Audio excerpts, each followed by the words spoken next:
Hello, hello, and welcome back to another episode of Overpowering Emotions, where I talk all things big emotions, emotion regulation. I am talking about emotion management, lots to talk about. It's a whole series. I seem to always do series. But children and teens, they often experience big, intense emotions without understanding why they feel that way or what to do about it. And unfortunately, they're often perceiving negative outcomes as more likely when they're feeling those big things. For sure something bad is going to happen. I mean, that's what part of the definition of anxiety, right? For sure some catastrophe is going to happen, and for sure I can't handle it. So they're perceiving that negative outcome, and they tend to rely on not very effective emotion regulation strategies. So maybe they're trying to suppress it and forget about it or avoid things, but we know that only intensifies the anxiety. So we really need to help them learn ways to be able to evaluate their emotional experiences and develop sort of a deeper understanding of their own internal states. And that's boosting their emotional metacognition. So I've been talking lots about understanding like pleasant feelings, unpleasant feelings, how it's showing up, what are some strategies that I could be doing based on, what I'm feeling. But this metacognition is really important. And I've mentioned it a few times over my podcast. So just to make sure we're all on the same page, it's really kids' ability to think about their own thoughts and feelings, including their perceived capacity to influence their emotional reactions and their understanding of how feelings relate to the experiences that they have. Kiddos, honestly, as young as 5 or 6 years old, are capable of thinking about their own emotions as well as other people's emotions and even strategies.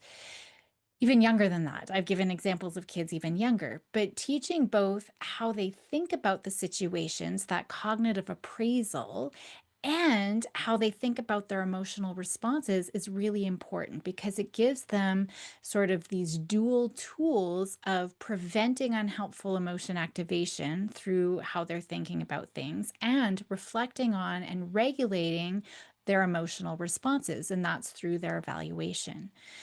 Prerequisites here, they have to have some mindfulness skills, right? They just need to be aware of when those emotions are coming up. So there's self-awareness, mindfulness. They need to be able to identify their emotions and have some basic understanding of cause and effect.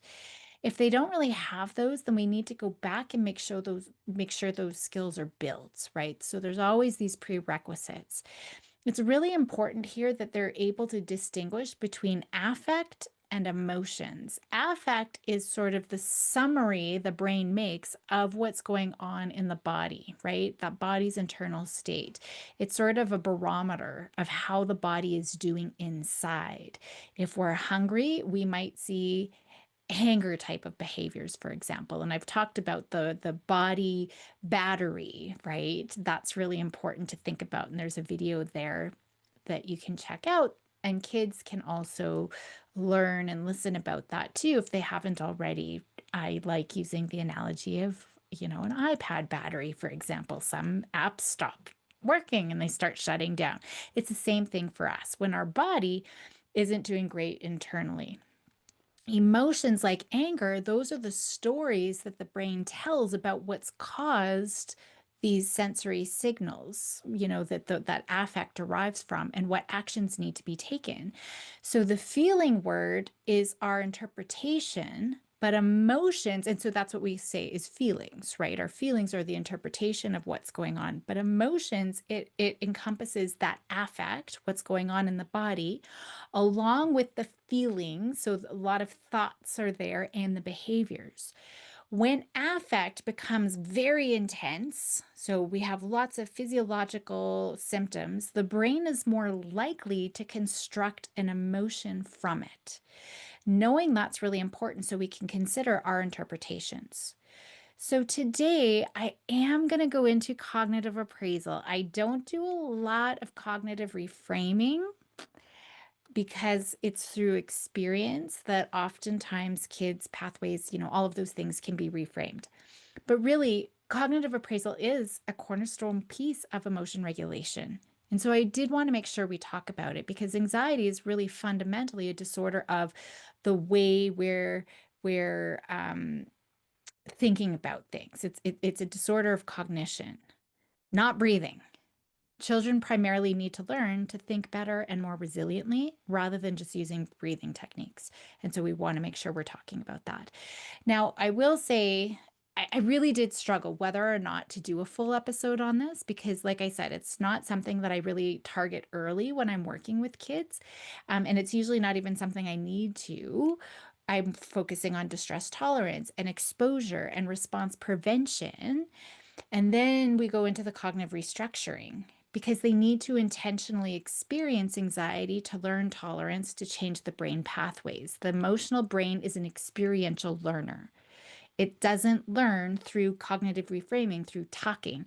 And so that's why I don't spend a lot of time there because a major trap that therapists get into is they stay stuck in the cognitive work and talk therapy, which we know isn't really that effective. Kids need to have experiences because it's through those experiences that's what changes our brain. It's still important to talk about this though, because kids really need to have an understanding, right? Where they end up freaking themselves out if they don't have an understanding. I do have an explanation of the brain I like to teach people where we have this first fear. That's our, our subconscious, out of our conscious awareness, where our body is just reacting to something in our environment and we don't even know necessarily what. We could be driving along. You've probably experienced this. You're driving along or you're going for a walk and all of a sudden you're feeling panicky, right? But how we think about what's going on, whatever is going on, that's our second fear. And that's where we start to worry and we start to ruminate. So that first fear, out of our awareness, we have no idea what's going on, but then we start to panic. Oh my gosh, with adults, it might be I'm having a heart attack, right? That's our second fear, and it just can lead us to spiraling. So this is where externalization can be really helpful, where those trickster henchmen that I talk a lot about, they hijack that first fear, that automatic response that our body has to whatever's going on in our world around us. Those tricksters, they hijack that first fear and turn it into this big, scary conspiracy story. They start catastrophizing. So naming that henchman, right? It could be our self-critic, it could be catastrophizing Carl, it could be perfectionist Paula, whatever it is. Naming that can help us create distance so we can get unstuck. Because otherwise we're here with our worries, right? I've got, for those of you who are just listening, my hands are right up to my face, right up to my nose. I can't see anything. All I can see is the emotion, the story that that second fear that henchman is trying to tell me. We want to pull it back, pull that out, pull that story a little bit back at an arm's length so we can see the bigger picture. That's what I mean by creating distance, because now we can work together to take charge and see maybe this really is a conspiracy and I can boss it back and I can take control. So once kids are aware of the emotion that's going on, which encompasses the physiological feeling, their thoughts about it, their interpretations, which are their feelings, and how they want to behave, they really need to understand how that henchman part is really interpreting the situation and shaping their whole emotional experience. So if they start thinking, well, like adults who start thinking that they're having a heart attack, now they're super hyper focused on every little thing, and it just can make the symptoms go worse. So they really need to learn to assess or appraise those emotions, what the cause and meaning. Cause isn't even that important because, like I said, oftentimes it's out of our subconscious awareness or out of our conscious awareness, anyways. And we don't want to necessarily get caught in content, but we can say, what does this henchman make me think is happening right now?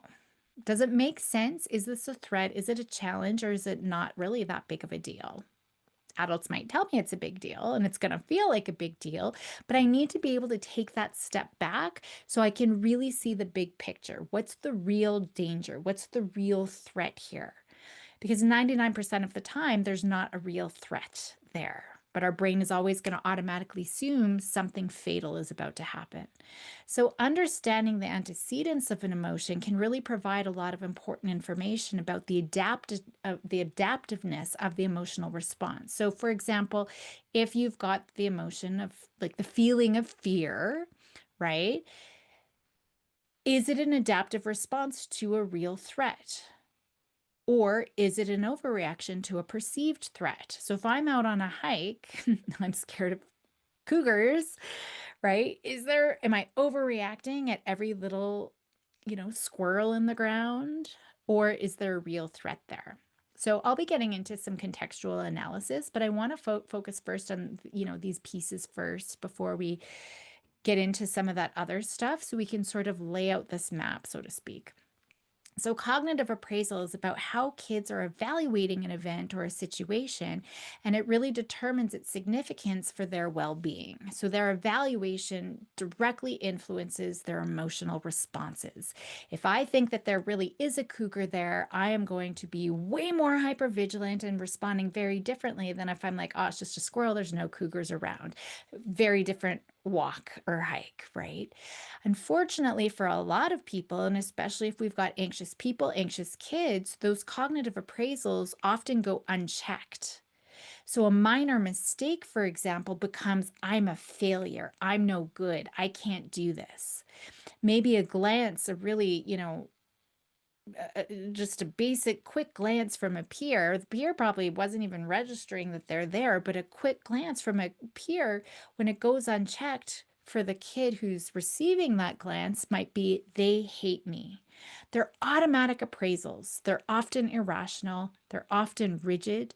They're often shaped by past experiences, or if we don't have past experiences, we're filling in the gap of the unknown. And almost always, our brains are built to be anxious. It's always going to fill in a scary, worst case scenario outcome, right? And again, I don't do a lot of this cognitive reframing.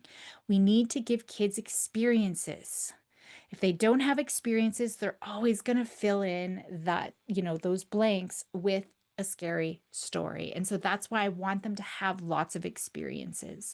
And even if a peer is giving them a dirty look and it's a real threat, they have experience of handling it and managing it and realizing I still have family who loves me. I still have my friends who love me, right? They need those experiences.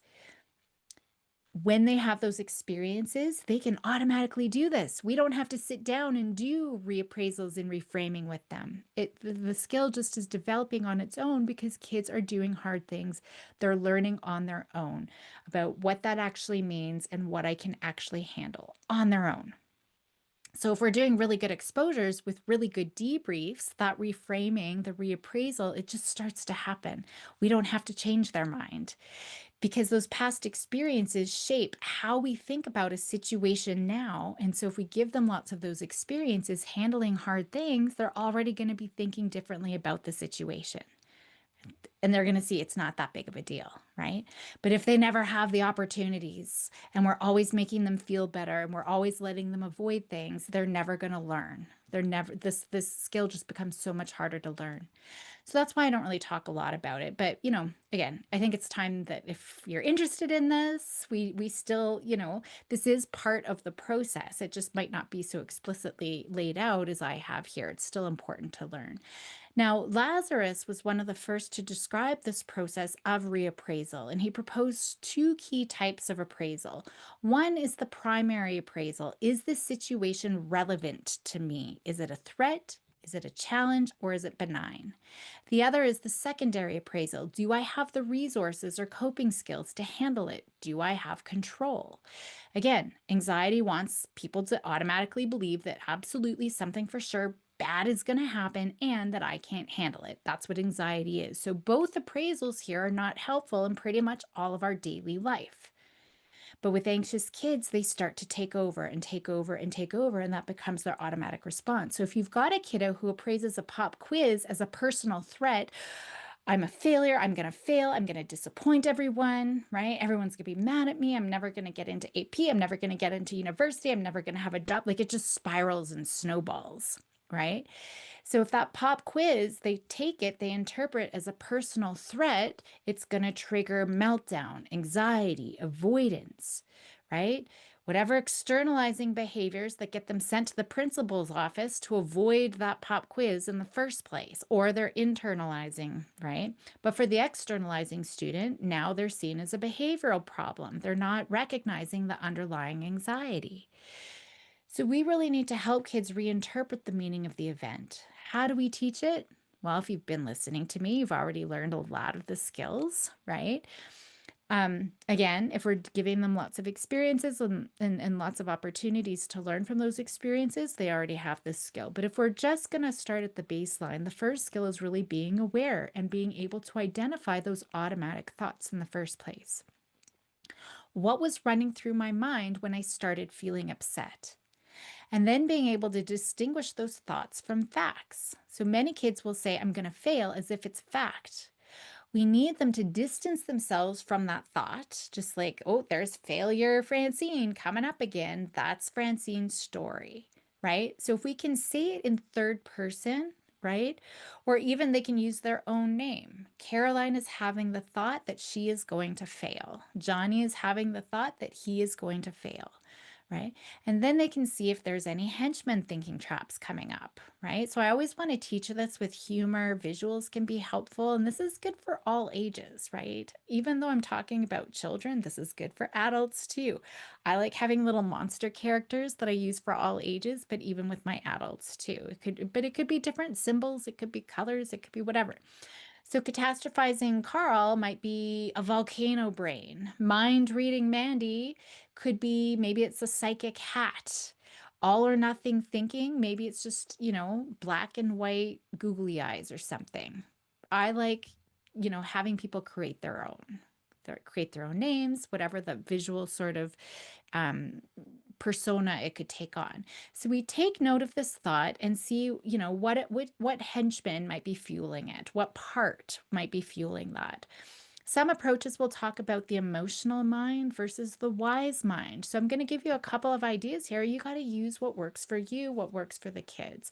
I really liken that to the Hulk brain, right? So the Hulk brain versus Dr. Banner brain, or whatever other henchman you really want to come up with. So the kids' own prefrontal cortex, their rational, calm, problem-solving thinking brain, right? That prefrontal cortex is online. It's able to think rationally. It's able to help them regulate their emotions and their thoughts and their behaviors.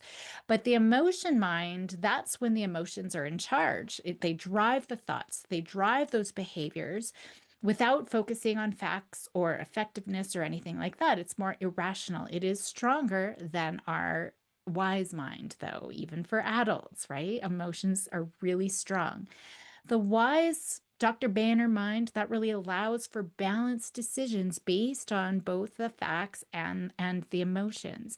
It helps kids act in adaptive ways and helpful ways, right? Taking a break can help shift from that emotion mind to the wise mind. So externalizing that is really helpful. So we can start to explore maybe the evidence. There's lots of different strategies. I don't necessarily love, looking for evidence, for example, but having the awareness of what's going on is really the first step. I will go through a couple here. I do have loads of strategies though in my anxiety compass training if you want to check that out. It has everything from distancing to thoughts about how we can challenge those thinking or just befriending them and accepting them. That's a great way too, especially as my teens get older and young adults and adults can really do that. So I have way more strategies. I can't go into great detail. I usually do teach though through stories. I usually have my own stories. I'll show kids a video of me jumping out of an airplane. If you've done any training, live training or, virtual training, you'll have seen maybe this video. It's a picture or a video of me jumping out of an airplane. I'm terrified. You can't tell because I'm smiley and, but I am terrified. So I show that example of me jumping out of an airplane my very first time. And then I show another example of an experienced skydiver. Now I'm saying we're exact same situation, right? We're both jumping out of a plane, but there is a difference between the threat response, which is danger, survival. That was me, right? I have no past experiences of jumping out of this plane. My brain does not know what's to come. It's a threat, it's survival. Versus the experienced skydiver, he has a challenge response, which is like, yes, this is going to be awesome. Even though we're in the exact same situation, even though there is some fear there, of course, we're both jumping out of the airplane, we're both responding in very different ways.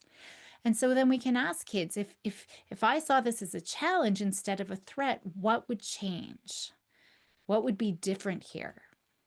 For younger kids and early elementary kiddos, we can focus on naming thoughts and connecting them to feelings, right? We could start with using cartoon examples or storybooks and then ask open-ended question, right? Emma spilled her drink and she thought everyone was gonna laugh. How do you think that thought made her feel? So we can get them to really be these emotion detectives, get them curious about what's going on. We can use other stories, but then we want to get curious about their own emotions.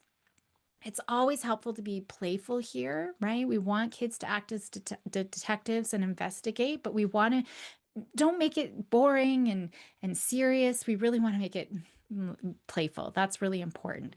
But they can look at clues like what are body signs or behaviors or you know, triggers. We can look at suspects like the henchmen and the thoughts that might have caused an emotion. I'm always teaching kids to externalize those feelings, just like in Inside Out. When I talk about externalization, that's really it, right? There's joy and sadness and anxiety and disgust, and Riley is their person. So we can talk about that. How do they get a little irrational sometimes too? Or maybe they're mischievous and like to cause problems, or they go into panic attack and try to like take control. So we can talk about all of those things, and we can also teach the motives, why that emotion might show up, which I will get into more detail as well in, next week coming up. But when we do this, we need to teach them to investigate. Detective. So is it a clue? Is it a trick? Right? I love using optical illusions to show how easily our brain can be tricked. Our eyes can tell our brain that we're seeing one thing when really it's not even there, or one thing's bigger, but they're exactly the same size. For example, I also do auditory illusions as well, where we think we're hearing one thing, but it's actually something completely different. So we can talk about that. And that's a fun way, right, to teach kids that our brains can be tricked really easily. We're really building emotional metacognition and curiosity. Curiosity is the response that we want to have when big emotions come up. So we can get silly with this, especially with young kids. The older ones might be like, okay, you're being a loser now, Caroline, right? But with little ones, detective, we've got a case. Your stomach hurt at school. Let's find out what happened. What were you thinking? What was your emotion trying to tell you? What henchman was coming up, right? And then we can talk about the anxiety framework triangle within that reciprocal relationship between our thoughts, our feelings, and our behaviors. And kids can start to map out the situation onto that triangle and explore how shifting one part can change the others. So I really have like having a visual that can help anchor the conversation and show how a shift in one thing, i.e., behaviors, are probably the easiest thing to shift. We can't just change our emotions on command, and it's really hard to change our thoughts on command.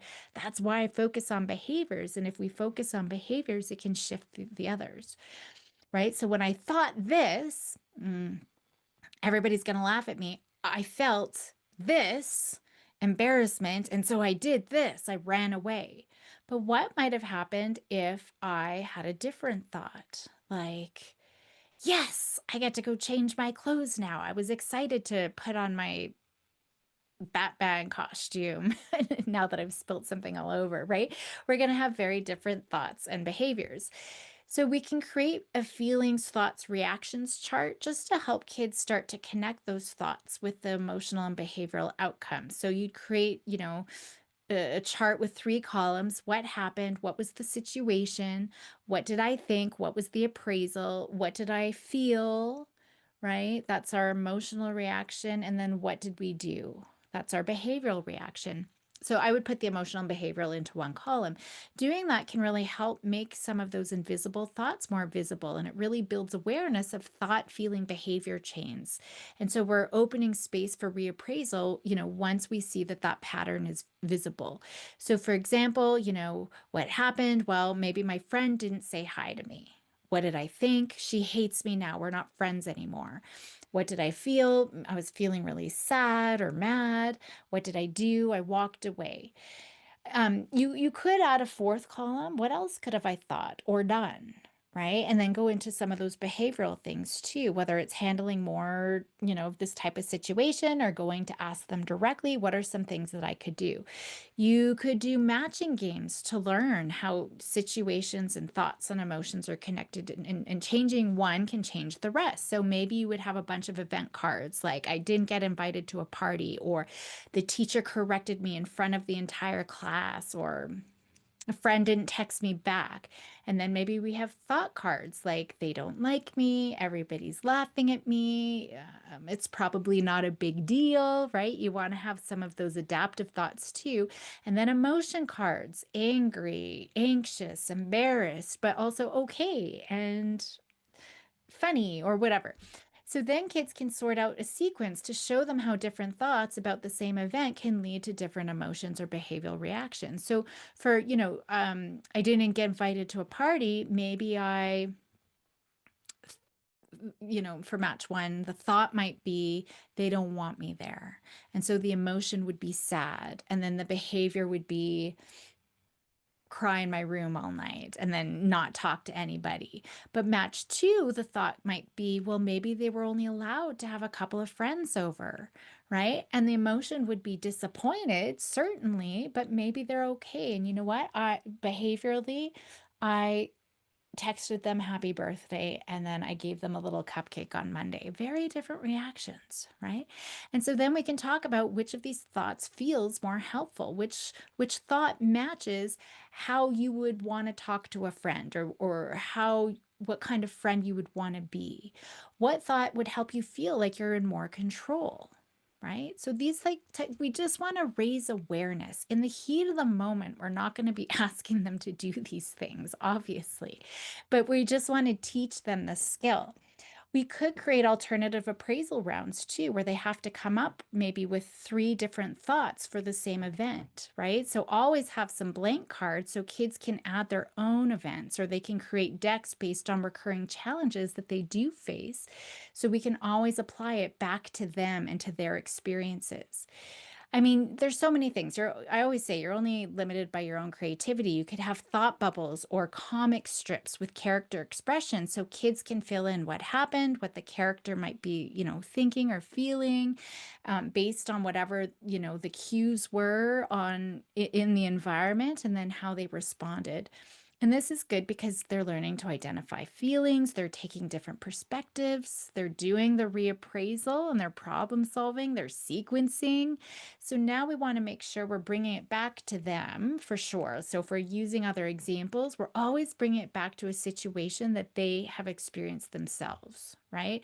So maybe we're going to draw all the people involved in a situation that they were involved in. Maybe they do all of the thought bubbles for everyone, right? It really helps with externalization and reflection, but it's teaching that perspective taking and seeing the link between thoughts and feelings and how those thoughts drive emotions. And it's not just the external events, we can be in the exact same situation.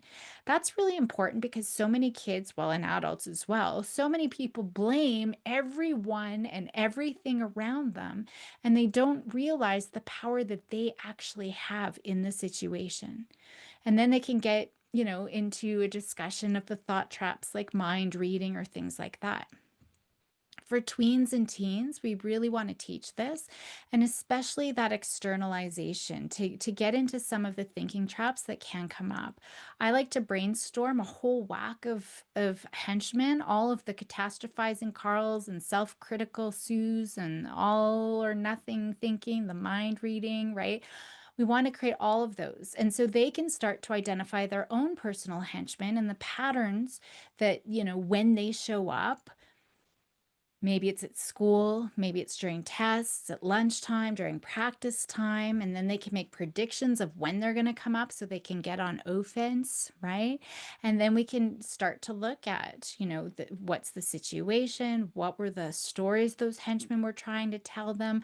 What was the emotion because of that thought, on a scale of 1 to 10? And then we can say, was it helpful? Was it adaptive? How much did they believe it, right? And how did that affect their emotion later on? So if a kiddo didn't make the basketball team, right, and then they think that they suck at everything and they're not an athlete, maybe we can find some of the henchmen spinning those conspiracies. It could be overgeneralizing Ollie, self-critical Carl, all or nothing Al. I mean, there's a bunch that usually work together. It could even just be name calling Nick, right? But then, what are the stories? What was the feeling? How intense was that feeling? Where did you feel it in the body? And what are some other interpretations? It's not our job as the adult to convince them. We just need to help them sort of get there. We can get them, to talk back to those henchmen. So, if we've got negative Nick, we could have them write or talk about specific open-ended questions like, that's not helpful, or even just, it's the same story. Every time I miss a shot, it's the same story, right? I love the sarcasm. Like, don't you have any other new material to work with? You're so boring, negative Nick, right? But maybe we can ask open-ended questions like, what's another explanation? What else could be true? What might someone else think about this situation? What would you say to a friend, right? Or all of these things. What are three different possibilities? Socratic questioning is always helpful. I really like to take the Columbo approach, right? But the point is with, this line of questioning is to help them use that externalization. We're validating, we're being empathetic, but they can start thinking from different angles for themselves. We're not trying to convince them that the grass is greener on the other side, or that it wasn't a big deal, or that everyone still loves them. We're not trying to reassure them. If your best friend had that thought and they came to you, would you agree with them and say, yeah, you suck at basketball? What advice would you give them? How would you talk to them in this situation? All right. So if a friend said, I'm a loser for not making the team, what would you say to them? Or, what would your prefrontal cortex say? What would the Dr. Banner wise brain say? Right? If the Hulk is this out of control emotional brain, what would Dr. Banner want to say in that moment? Whatever we do here, it's not us trying to convince them or reassure them. We're making sure that their prefrontal cortex is online. That's where the rational thinking is. We're helping them build the critical thinking. We're strengthening their own reappraisal. We're not giving them our appraisal of the situation. We're just guiding them so that they can get themselves unstuck. They can think from different angles. That's building cognitive flexibility. They're maybe having some self compassion, right? Maybe we're creating some self monitoring here, but we're absolutely making sure that they're distancing themselves from the conspiracies that they're sucked and blinded up with so that they can think about those alternatives. I really like when they are old enough. So for my older kids, having a notebook or a note page or even on their phone, like track some of these patterns and collect some data just so that they've got some experience, right? That I don't want them trying to reframe and do all of this work without the experience. But if you have a kid who has a lot of stress and anxiety around school success, maybe they could do some self-monitoring here. So, maybe having a chart, one column lists the part of the task that maybe they have to write an essay, for example. So, what are the parts of the task? A second list might be what are some things that are tricky about writing an essay and some strategies for those. So maybe it's looking at pictures for ideas, or doing some research, looking at headings or whatever it is. Then maybe a third column is for check marks when they use a strategy. So we just want to make sure that they're putting pen to paper, because otherwise they get stuck in their mind, ruminating, they just spiral. They think that they're trying to problem solve, but it's not helpful. We got to put it down on paper. And we've got to make it what is easy, what is hard, what are some strategies that I can do when it gets hard. It gives them a little bit more control and it gives them that roadmap, right? So now they can see everything that's going on, and they could probably see that most parts are actually doable, right? Especially if they're breaking it down, and they can replace that all or nothing anxious thought that I suck at writing, maybe with more specific. Well, I can come up with great ideas, right? I can flesh out my ideas. It's just the organization. Okay, cool. Now we have a very specific strategy. Now it's the organization piece. We can work on that skill versus I suck at writing, which is all parts of writing, right? So I think that that's really important. As they get older, I do a lot of values work is this in this too, to try to get them to think about how their thoughts and emotions are aligning with what truly matters to them, right? And so they can move away from the overreacting and avoiding or yelling and screaming towards more values consistent behavior to be, I want to be the student, like this kind of student, not what the henchmen are making me do, sort of thing, right? Or I want to be this kind of friend. We're always normalizing and validating their emotions, right? And their experiences, right? That's really important. And I do highlight that these aren't problems to fix, but experiences to notice. Experiences we want to notice so we can choose actions that reflect who we want to be, what's important to us, what relationships are important to us. And I like that because it's really hard to change our thoughts. So instead of just reframing thoughts to try to feel better, like I am great at science, even though they're failing, right? We want them to ask themselves, is this thought helping me move towards the person I want to be, or the friend that I want to be, or the experiences that I want to have? Or is it moving me away from those things? Even if this thought is uncomfortable, what action would I choose if I was guided by my values, or if I was guided by what's most important to me now? And that's really easy when there's things like sleepovers, for example, right? They really want to be there and be with their friends, but anxiety wants them to avoid. So rather, what is the action that's going to move them towards what it is that's important to them? I think it's really helpful to teach kids to appraise situations based on their goals and values rather than the automatic emotional reactivity. So no matter what you feel, we want to respond in a way that matters to you, that's really important. So if we're the driver on a highway, right, of the highway of our life, the thoughts and feelings, they're just passengers, right? We are the drivers. We get to choose where to go. It's what's important to us. Our goals, our values, that's our compass. Even if there's annoying thoughts and, all these annoying passengers on that way, we are the driver. We get to go where is important for us.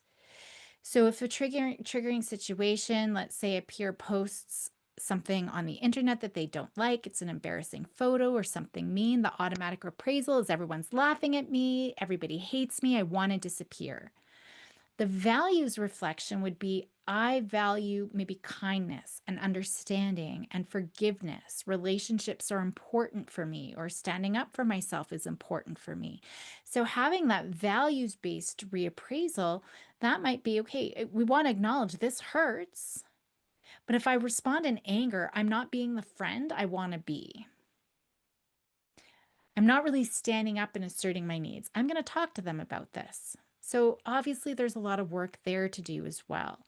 So they need to figure out what those values are, maybe having values cards to identify those personal guiding principles. Is it fairness? Is it loyalty? Is it curiosity?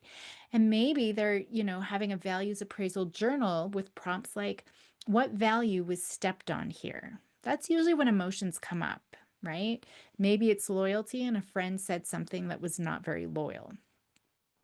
What value do I want to stand up in?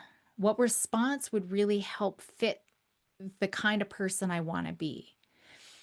I always use toward arrows, if we're going to use worksheets versus away. So what are those arrows toward decisions or actions or responses that align with what's important to you? Just having that visual can be really helpful. So those are all the things that we can do, right? We want to really build this foundation.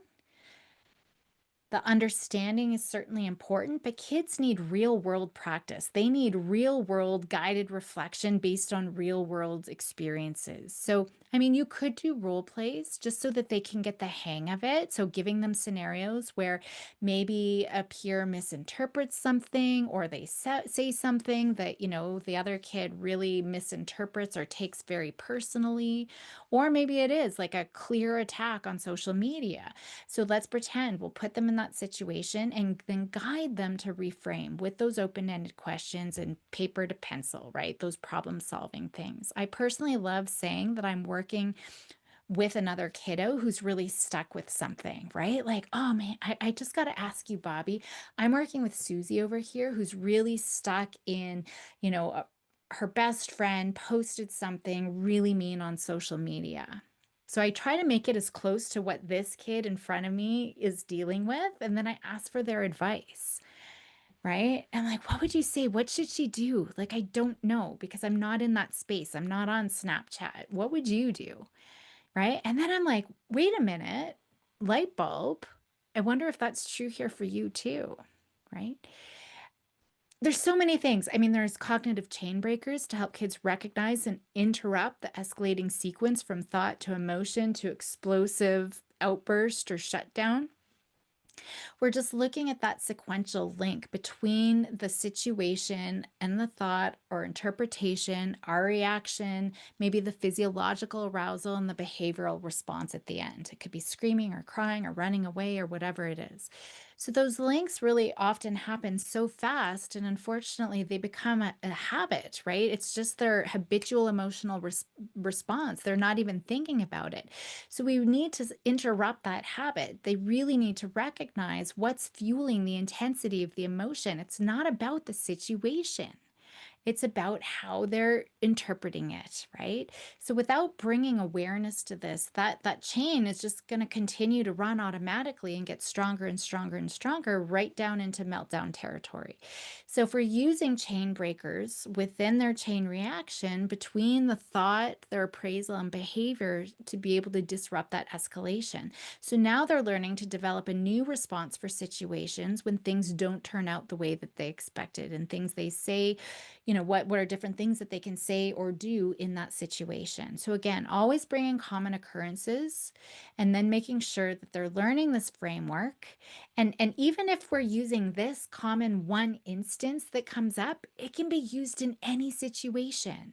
Right? So maybe if you have a kiddo who's always having meltdowns on the soccer field, we can look at some of the common triggers, like maybe it's getting bumped, right? Or maybe things didn't go a certain way, or I didn't reach the goal literally there, right? I didn't get the soccer ball into the net, but where can we look at that and generalize that to different places in life as well, right?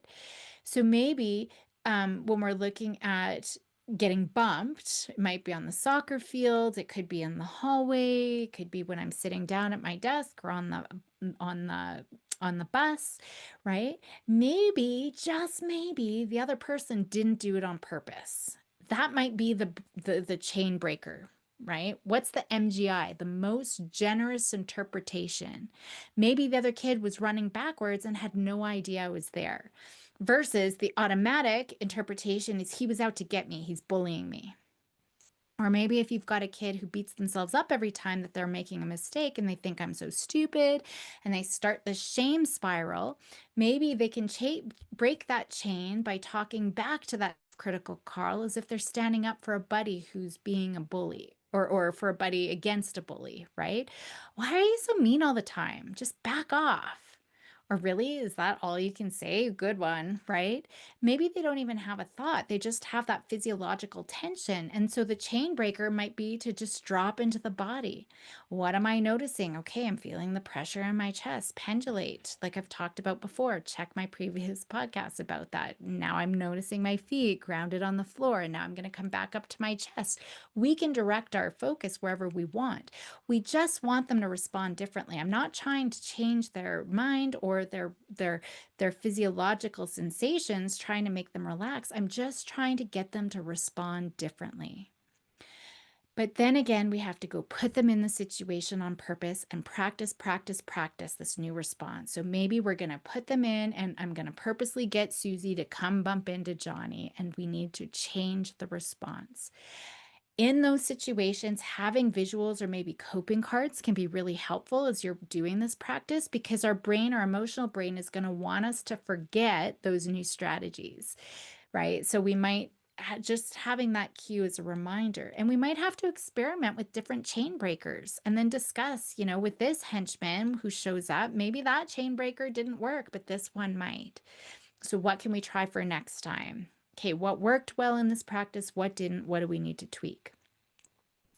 Having something that they can self-coach, some statement that they can say, and something physical to do in those practice sessions is really important. So physically, maybe it's their crossing their body or crossing their arms, either across their chest or behind their back, for example, or maybe they're gonna go do some jumping jacks. For me, I like, what can they do that's not overly anything that they might think is embarrassing. For me, jumping jacks is fantastic, or a knee tuck, some big physical movement. But what is something that they can do in that moment? Saying to themselves something that could be used in any situation, like I've got it under control, Hulk back off, right? Or it's okay, I've got this, or MGI, most generous interpretation, just to remind. They don't have to come up with the most generous interpretation, they're just saying MGI. Whatever they can do differently to interrupt the sequence. That's all we're looking for here. And it's helpful to pair that chain breaker, they create an anchor, a chain breaker anchor to identify their own personal early warning systems, right? So maybe there's body cues, like their jaws get tense or their breathing gets quick, right? And so we know that that's a sign that the henchman is coming, the catastrophizing black and white conspiracies are coming up. And those conspiracies really like me to run away or slam doors or put my head down. So we can teach them to anchor a chain breaker to these cues. So when I feel my jaw tightening, I'm going to try my crossing my arms routine, and I've got this routine, right? So if the cue that they notice is a thought, the breaker is a thought challenge. If the cue is a feeling, then we can label and validate the feeling. If it's a body symptom, we drop into the body, we label it, we describe it, left or right. If the cue is a behavior, we choose an opposite action. So we just want to anchor it based on whatever it is that's coming up. But the key part is they're going to practice in real situations. Whatever strategy we use, we want to go put them in that situation. You could do emotional rewinds. This is turning into a big one. I've got so many ideas. Emotional rewinds. If they had a hard time managing a situation and they ended up having a big and emotional meltdown, if we could rewind, let's do a rewind again. Bzzz, right? I get silly, right? We get silly with it. Pretend I'm walking and backwards and I'm talking really fast backwards, and we can say, let's go back. What were you thinking right before that? Really break it down. Who was there? What were you doing? What were you thinking? And then how can we use this? What would you do differently? We're just in that moment, you're about to hit your friend. What could we do differently? Now, what did you learn here that we could go do in the future? How can we recreate this situation for you to practice? So I've gone through a lot. I will say again, I don't spend a lot of time here first. This is not where I'm spending a lot of time. Usually it's just a brief mention, and kids are like, yeah, I know, I got it, because they have had lots of experience practicing changing their responses. There's lots of other things we need to do, and it's way easier to help kids reframe when they have those past experiences to draw from. So that's why I always start with exposures personally, because this stuff just becomes a little easier, really, at the end of the day, because those automatic thoughts are just that. They're so automatic, they're so fast, and they're often very unconscious.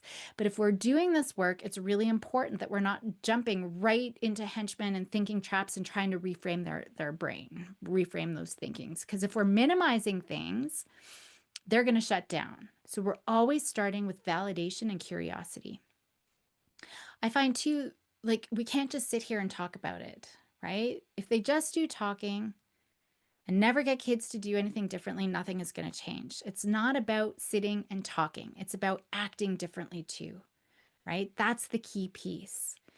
We're not focusing on suppression either. We're not trying to change their mind. We're just trying to get them to think flexibly. We're not trying to see the silver lining and think happy all the time. We want them to think flexibly, right? And see that there's different options. So, there's lots to think about here. I will leave it there for today. I will put some ideas in the show notes for you. Thanks for joining me. Go help those kiddos be bold and courageous, and how to make meaning of the world. That's important too. And I will see you next time.